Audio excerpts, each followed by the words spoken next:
Vous avez remarqué que dans la vie, il faut savoir, il y a des gens qui sont privilégiés. Amen. 10 000 personnes peuvent déposer un dossier, cette personne-là est sélectionnée. Vous avez des gens qui, dans des drames de la circulation, de la vie, des trucs comme ça, qui sont comme privilégiés. Le malheur peut arriver autour d'eux, mais il ne les atteint pas. Le privilège est quelque chose de surnaturel. Il y a des privilèges qui sont naturels, dans le sens que tu utilises tes relations pour t'ouvrir des portes. Mais il y a un type de privilège qui est le privilège supérieur, qui lui vient directement de Dieu. Avant d'entrer dans ton Canaan, tu dois traverser le désert. Mais quand même tu rentres dans ton Canaan, si tu n'as pas le privilège, ton Canaan sera trop difficile. C'est-à-dire, au milieu de l'abondance, tu vas souffrir pour obtenir les choses que Dieu veut te donner. Tout le monde a besoin de cela. Sans le privilège, on est dans la mêlée, on est dans la confusion. Les gens privilégiés, en fait, ils ont un habit spirituel que le monde invisible perçoit. En fait, les anges sont au service de Dieu. Ils ne reconnaissent pas ton visage pour dire que tu es fils de Dieu. Ils regardent l'habit spirituel que tu portes. Il faut que vous soyez des hommes spirituels. Dans le livre de 1 Corinthiens, il est dit, l'homme naturel ne reçoit pas les choses de l'esprit. Parce que c'est spirituellement qu'on en juge. Ce dont je suis en train de parler, ce sont des choses surnaturelles. Il ne faut pas que tu sois trop intellectuel, naturo-intellectuel. Parce que si tu es comme ça, tu ne vas pas comprendre le privilège. Le privilège n'est pas logique. Ce n'est pas parce que tu as le meilleur diplôme que tu seras toujours celui qui va être choisi. Ce n'est pas toujours comme ça. Et il arrive que certains ont un moins bon diplôme, mais ils sont sélectionnés. Il faut avoir de bons diplômes, il faut avoir des choses, mais tu as toujours besoin d'un pouce divin du privilège. Quand un drame va arriver, pourquoi certains sont sélectionnés? Le malheur ne les atteint pas. Parce que lorsque le malheur est en train d'arriver, c'est comme si les anges voient l'habit. Parce qu'ils ne reconnaissent pas le visage. Et il y a une guerre dans l'air entre les démons qui passent le temps à vouloir tuer. N'oublie pas, la Bible dit que Satan est un égorgeur. Il regarde un cas, il voit qu'il n'y a pas de protection. Et des démons d'accident arrivent. Ils descendent sur le cas. Les anges se promènent. Il suffit qu'on voit une lumière sur le camion. Puis on se dit, ah, dans le camion, il y a un enfant de privilège. Et les anges arrivent, ils chassent ces démons-là. Il y a une bataille dans l'invisible. Amen. Et à cause de la personne privilégiée, les autres peuvent être sauvés. S'ils sont arrivés un peu tardivement, que même le drame a eu lieu, là on ne peut pas sauver tout le monde. Ils font sortir seulement la personne qui est privilégiée. Mais les gens privilégiés protègent leurs proches. C'est-à-dire pour ne pas que tu sois trop en train de souffrir, Dieu préserve certains de tes amis. Parce que tu es sa fille chérie. Dieu le dit au ciel, mais pour que tout l'univers en soit conscient, Dieu doit mettre une marque sur toi. Un policier est policier parce qu'il a fait les cours de police, il a été diplômé à l'école de police. Mais s'il n'est pas revêtu de l'habit de police, il ne peut pas faire respecter la circulation.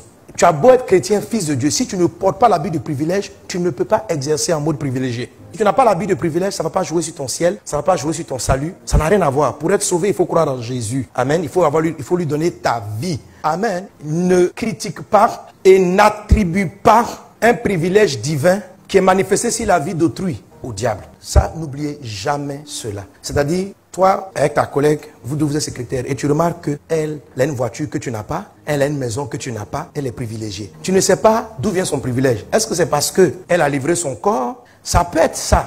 Mais ça peut être aussi Dieu qui lui fait des faveurs. Ça peut être qu'elle, quand elle va au supermarché, elle veut acheter ses trucs, il y a quelqu'un qui passe là-bas et dit, madame, je ne sais pas pourquoi, mais je vais acheter pour vous. Ça vous est jamais arrivé ça? Ça s'appelle un privilège. Ça peut être que le jour où elle a voulu choisir une voiture, on lui a fait une faveur inattendue. Donc, on ne peut pas tout expliquer. Tout n'est pas fonction du salaire. Et c'est ça l'avantage du privilège. Si quelqu'un est privilégié par Dieu et que toi, tu oses dire, celle-là, c'est parce qu'elle se prostitue. Tu oses attribuer son privilège qui vient du ciel. Dis que ça vient du diable. Toi-même, tu ne peux plus recevoir le privilège. Quand Jésus chassait les démons, les gens disent, c'est pas Belzébul qui chasse. Jésus a dit, faites attention. Je vous avertis. Si vous continuez comme ça, vous allez commettre un péché impardonnable. Dieu bénit ton frère à côté de toi. Si tu ne sais pas d'où ça vient, il faut te taire. Et je répète encore, est-ce que tu es obligé de faire un commentaire sur le succès et la réussite des gens? Dis à ton voisin, est-ce que tu es obligé de parler?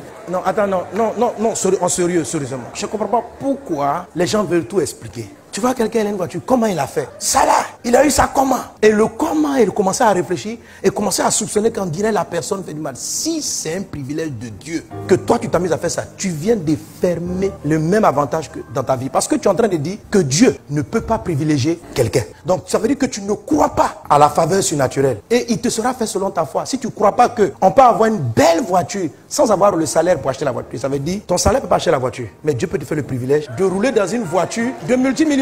C'est un privilège. Je l'ai dit la dernière fois, je vous en supplie, ne vous disqualifiez pas. Bénissez Dieu pour ce qu'il fait avec les autres. Si le temps de ton fruit n'est pas arrivé, Quand tu vois des autres produits, ne dis pas, c'est pas normal que maintenant il soit béni. Rends grâce à Dieu. S'il a vu le diable pour avoir ça, toi tu ne sais pas. Mais bénis Dieu. Amen. Si c'est Dieu qui lui a fait, au moins tu n'as pas péché. Rends grâce à Dieu. Et quand tu reconnais la faveur que Dieu accorde à quelqu'un, Dieu aussi la donne. La Bible dit, celui qui reconnaît la grâce qui est sur la vie d'un prophète, Dieu lui donne une récompense de prophète. Tu vas avoir la vie du privilège. Sois reconnaissant pour ceux qui marchent dans une vie de privilège. Et toi aussi tu rentreras dans ta saison, dans cette dimension. La Bible dit, veillez à ce que nul ne se prive de la grâce de Dieu. Si je reviens là-dessus, c'est pour veiller à ce que tu ne te prives pas de la faveur. Tu as besoin de la faveur surnaturelle de Dieu. Ne t'associe jamais avec les critiqueurs. Quand ils commencent à parler, lève-toi. Ils peuvent dire vrai, comme ils peuvent raconter n'importe quoi. Tu te lèves, tu n'as pas besoin de savoir plus. Et je t'assure, avant ton privilège, il y a des gens animés du diable qui vont venir te voir pour essayer de te faire dire des choses sur un privilégié de Dieu. On dit, ton pasteur est là même. Moi, je le connais. Et puis tu vois, il t'empoisonne l'esprit. Et ça va commencer à te faire critiquer ta copine là même là, à laquelle tu marches. Est-ce que tu la connais? Tu sais comment elle obtient son argent? Je t'assure, il y a un monsieur qui est là-bas là, au travail, elle soit avec lui. Et toi aussi, tu commences à critiquer ta soeur. Oh, il n'y a rien. Elle ne sont pas la personne. Elle est juste privilégiée. Et ce jour-là où tu as mis ta bouche et tu as commencé à commenter, toi-même, ton habit était en train de descendre. Quand les anges s'apprêtaient à te le porter, oui, ils repartent. Oui.